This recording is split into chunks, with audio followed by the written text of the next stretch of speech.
Assalamu alaikum, welcome back to Islamic Snippets. Recently, the controversial issue between the influencers Zaid al-Omar and Summaya has brought the issue of Misyar marriages into spotlight. Now, there's a saying that don't wash your dirty linen in public.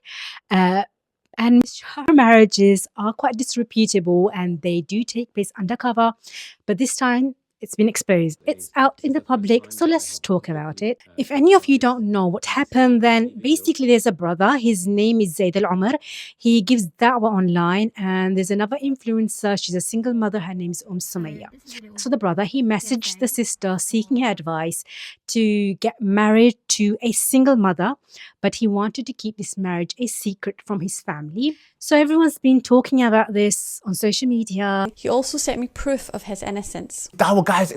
And today we are going to talk about this topic too. What does the Quran and Sunnah say, if anything, about these marriages? So just yesterday, I was actually reading a paper by Marim Sheban. She is a CMC scholar. And in her paper, she talks about secret marriages, but more specifically about men from the Middle Eastern countries, the preachers from these countries who come to West. And these Western countries, they would have secret marriages. And she actually gave an example of a sister who spoke to this preacher online. And when he landed here, she went to meet him.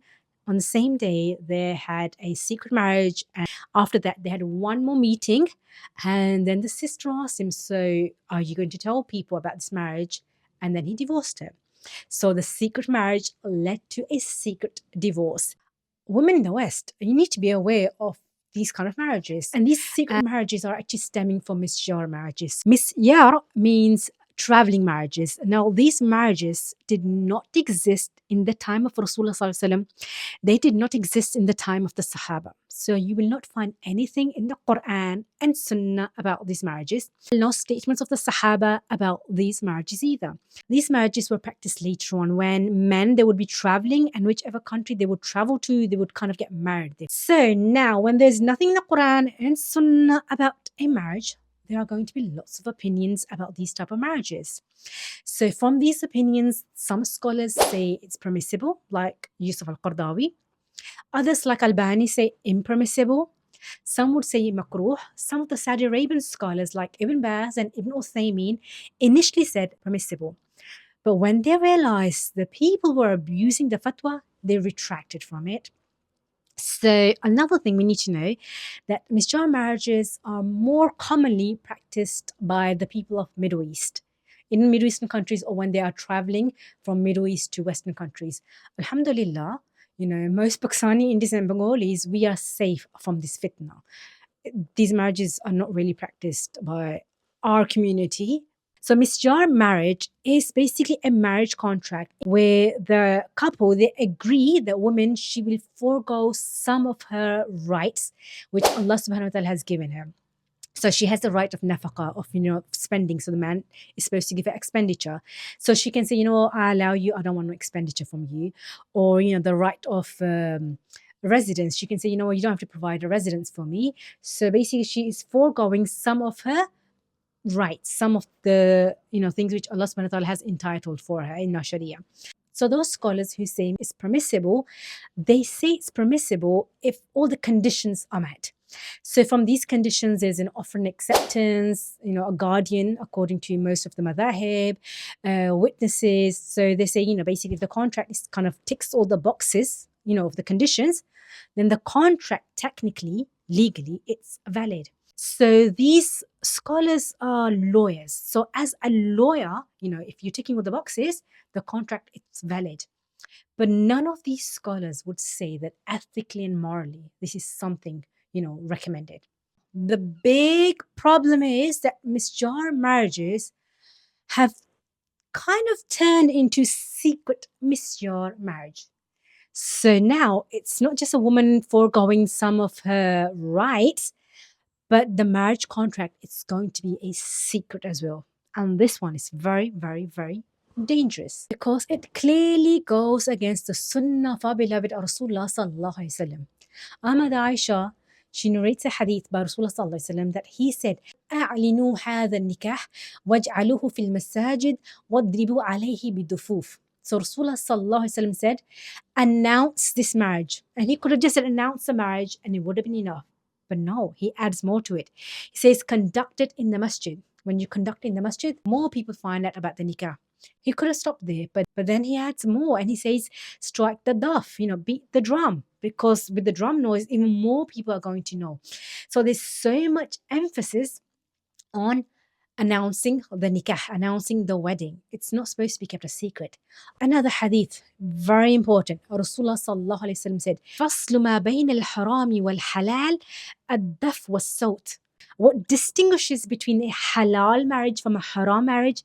It is a daf, the beating of the drums, and salt, raising the voices. So he's clearly saying, announce the marriage. That's what makes it halal.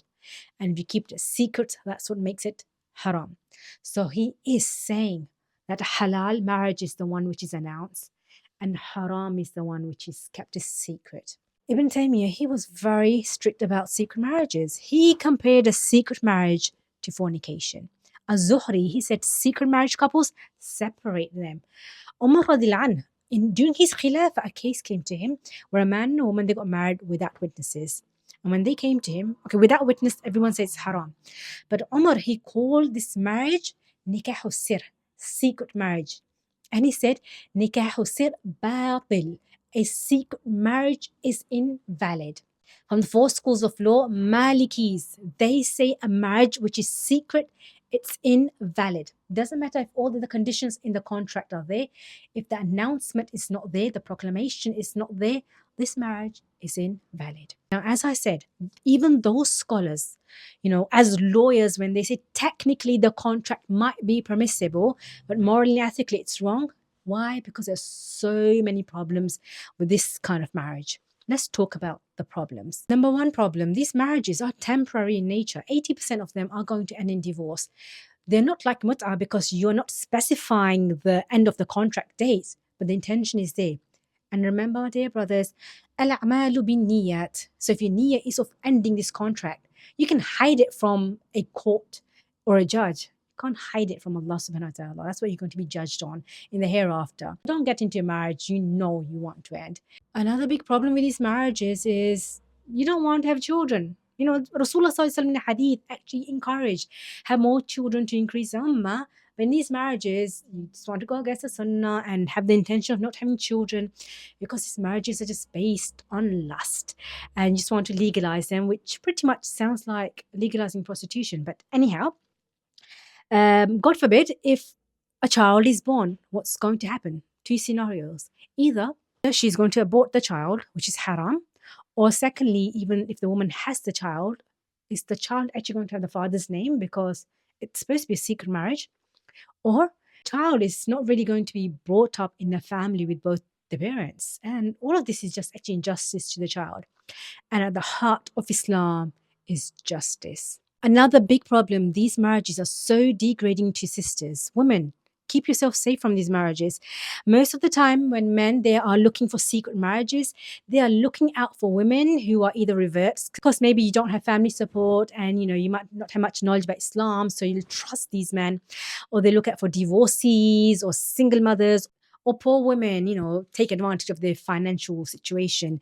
So basically, they look at for the vulnerable women in society, and instead of supporting them, they use them. And all I'm going to say is violating the rights of women is actually violating the Sharia. And in our Sharia, one of the objectives of our Sharia, the goals of our Sharia is to honor people. And these marriages do not honor you, sisters. So, sister, it's better to live a life, just being single than to humiliate yourself and get into these kind of marriages. Also, these marriages are based on short-term thinking, just meeting your desire. They ignore the long-term effects, And nikah in Islam, it's something sacred. It's a noble deed. By being together, you're fulfilling half each other's deen, and you want to bring up children who are going to serve the deen of Allah subhanahu wa ta'ala. So all of these things are obviously missing in this type of marriage. And also, a marriage, it's not just a personal contract. It's actually a social contract. And these type of marriages really affect the social fabric of the society, and also, people begin to lose trust in marriages. Also, when you actually have a secret marriage, who are you hiding it from? You're probably hiding it from your parents, or you're probably hiding it from your first wife. And the day they find out, what respect have you got left in their eyes? Nothing. And also, whilst you are in this secret marriage and you're hiding it from them, you're always living in this fear of being caught. And you're living a dual life, and you can't continue with that for long term. So eventually, secret marriages do end in secret divorces. So, sisters, please just keep yourself safe. Brothers, have taqwa. In dunya, yes, you can tick those boxes of a contract and say, yeah, legally it's fine. But Allah subhanahu wa ta'ala is going to look at your heart. He's going to look at your taqwa. And will these kind of marriages really save you on the day of judgment? And remember, in these kind of marriages, there's hardly any accountability. No one knows about these marriages. So the man can just literally just leave you anytime he feels like it. And you won't get no support either. So these marriages are quite immoral. And something immoral cannot be from the sunnah of our beloved Rasulullah sallallahu alaihi wasallam. Do share your thoughts on secret marriages in the comment section, and also do like and subscribe to Islamic Snippets for more Islamic content. Take care. Assalamu alaikum wa rahmatullahi wa barakatuh.